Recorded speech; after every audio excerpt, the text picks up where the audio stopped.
बघा, आजची जी तुम्हाला म्हणजे खरी माहिती सांगणार आहे. आता जी घटना घडली छत्रपती संभाजीनगरमध्ये, तिसगावमध्ये परिसरात खवड्या डोंगरावर ऑगस्ट 2000 मध्ये म्हणजे आताच घडलेली नव्हती, 2-3 दिवस झालेले. तो 19 वर्षाचा कुणाल,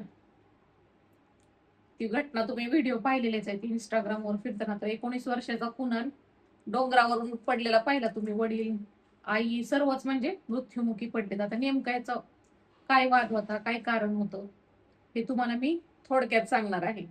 तर मुलाचं कुणाल चांदगुडे वय 19, मुरलीधर चांदगुडे वय 48 आणि संगीता चांदगुडे 42, या तिघांचाही मृत्यू झालेला आहे. मुलाला वाचवताना वडील आणि म्हणजे तोल जाऊन, खरं तर त्या घटनेत त्या मुलाला उडी मारताना नाही दिसत, पण त्याचा तोल गेला. तो वडिलांना वडिलांना ढकलून झटापटीत व वडिलांनी खूप गडबड केली, ते तुम्हाला मी सांगणारच आहे.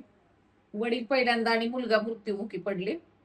आणि नंतर त्यांच्या हे म्हणजे वीर्य दुःख सहन झाले नाही. नवरा मुलगा डोळ्यात देखत पडलेले, म्हणून आईनं पण उडी घेतली. तर ह्या मुलाचे होते ते आयफोन. आयफोन होता त्याच्याकडं, पण त्याचे हप्ते तटलेले होते. आणि हे हप्ते भरण्यावरून तो आई वडिलांशी, म्हणजे हप्ते कोण भरणार याच्यावर ना वडिलांशी त्याचा वाद झाला होता.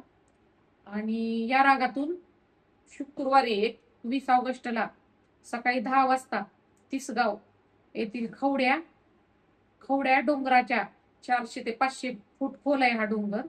आणि तिथं कठड्यावर जाऊन उभा राहिला होता आणि त्याने आत्महत्येची धमकी दिली होती. आणि मग हेच कळल्यानंतर आई वडील आले तिथं, बचाव पथक आलतं, पोलीस आलते, अग्निशामक दल सुद्धा होतं.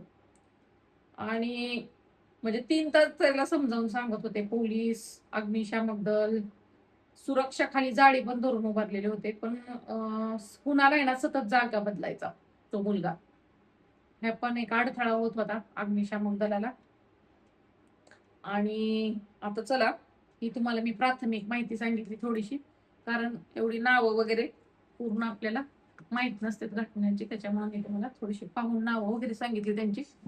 आता जो मी स्टडी केलाय त्याच्या ही की नेमकं कुटुंबात काय वाद चालू होते, काय विवाद होते. आणि या मुलांनी आत्महत्याचा प्रयत्न म्हणजे प्रयत्नच केला ते ना, पण ते चुकून त्याच्याकडनं खरीच आत्महत्या घडली. आणि त्यात विनाकारण वडिलांचाही नाहक जीव गेला. तर जी ही म्हणजे बाई होती आणि तिचा नवरा, तर यांचं लव्ह मॅरेज झालेलं होतं खूप वर्षापूर्वी.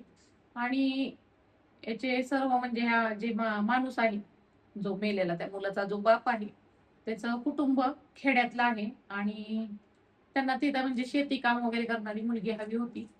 आणि ही जी त्यांनी इथली बायको म्हणजे ती सुनीता आहे, सुनीता. तर जी बायको केली ती खूप शहरातली स्टँडर्ड होती. आणि त्यांचं लव्ह मॅरेज होतं. आई वडिलांना ती मुलगी पसंत नव्हती आणि न सांगता ते ना लव्ह मॅरेज केलं. आणि लव्ह मॅरेज केल्यामुळं आता ह्यातला जो त्या मुलाचा बाप आहे, त्याला म्हणजे जो मुलगा आहे त्याला 3 आत्या आहेत आणि आई वडील पण जिवंत आहेत. पण याचे जे वडील होते, आई वडील, हा म्हणजे हे घर जावाई बनून राहत होते. वडील वगैरे सर्व घर जावाई बनून इकडंच राहत होता.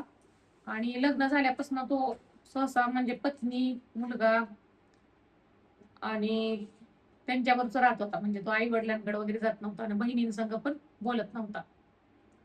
म्हणजे हा बोलत नव्हता कारण आई वडिलांनी नातं तोडून टाकलं होतं. मग हा पण बोलत नव्हता. आणि मग हा तर ह्याची फॅमिली सोडून त्यांच्याकडे जात पण नव्हता आणि बघत पण नव्हता.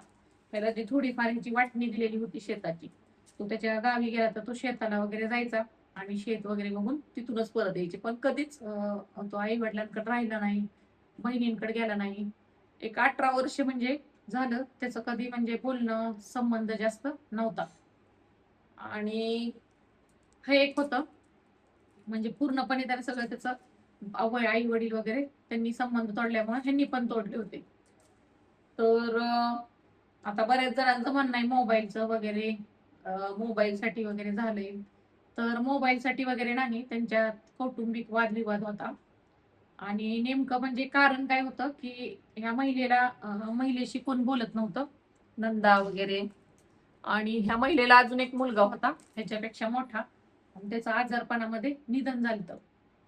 आणि तो म्हणजे ह्याचा जी कुणालचा मोठा भाऊ होता तो वारला होता.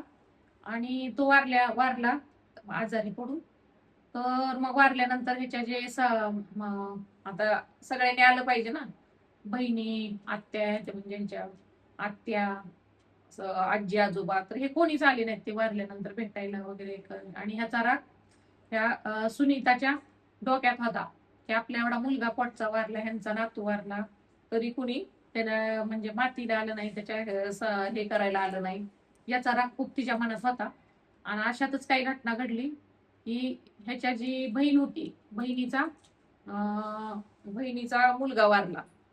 अशातच बहिणीचा मुलगा वारल्यावर हा गेला, जो ह्या कुणालचा बाप, आणि बहिणीशी वगैरे बोलणं चालू केलं ह्यानं. मग बहिणीचं सांत्वन केलं, ते बहिणीपाशीच राहिला.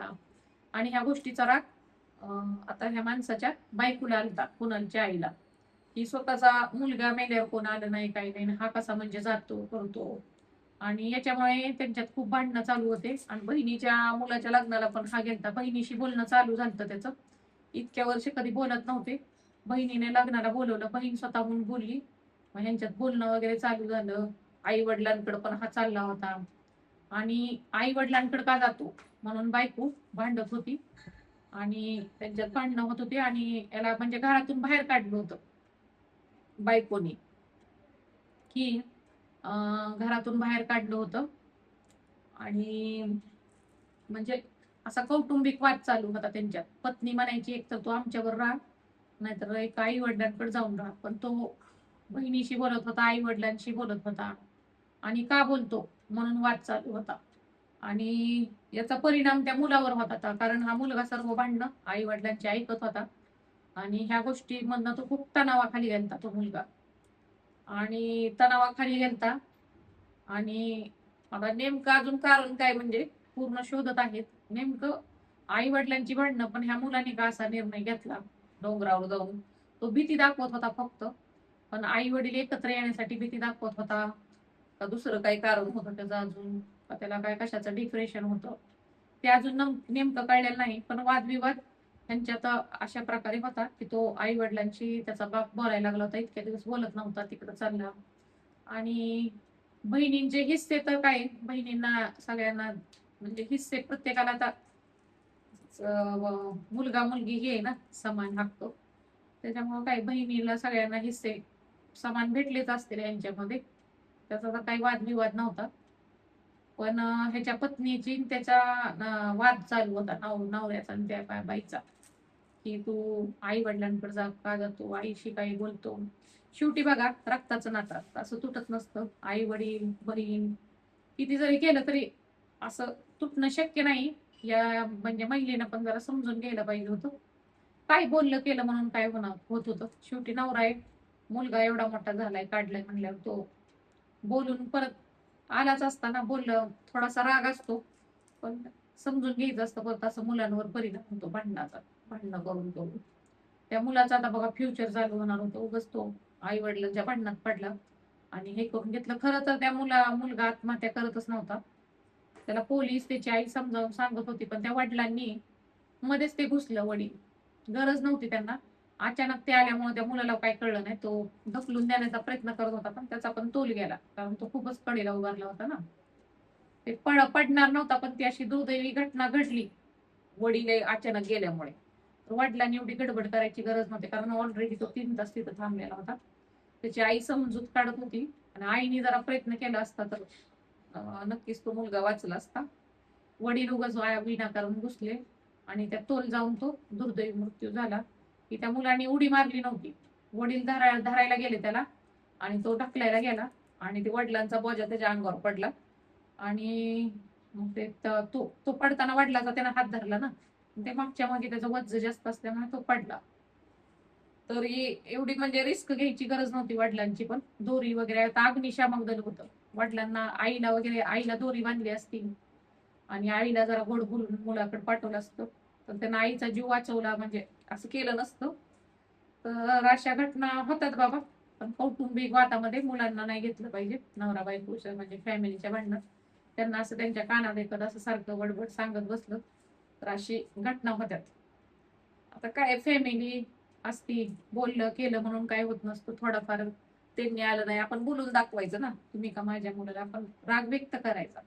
असं नातेसंबंध तुटणं शक्य नसतं, रक्ताचे नाते असतात शेवटी, मुलाचं, आईचं, बहिणीचं. तर बघायला शिकण्यासारखं तुम्हाला पण आहे की मुलांदेखत वगैरे कौटुंबिक वादविवाद भांडणं करू नका शक्यतो. त्यांचं त्यांचं लाईफ त्यांना जगू द्या. आपल्यामुळं त्या मुलाचं पण लाईफ बरबाद झालं आणि आई वडील पण गेले सर्व एकत्र, पूर्ण फॅमिली ही झाली, नष्ट झाली. आणि त्याच्या मुलांनी पाळलेला एक कुत्रा होता, तो आता कुत्रा काही संस्थेने दत्तक घेतलाय, कारण त्याला कोण सांभाळणार आता. तो 3 दिवस झालं कोंडून होता की आशेनं मालक येते मालिक, पण आता कोण त्याला सांभाळणार, सर्वत्र गेले. सो तो कुत्रा पण आता घेऊन गेलेले आहेत. आणि अशा प्रकारे स्टोरीचा अंत झालेला आहे.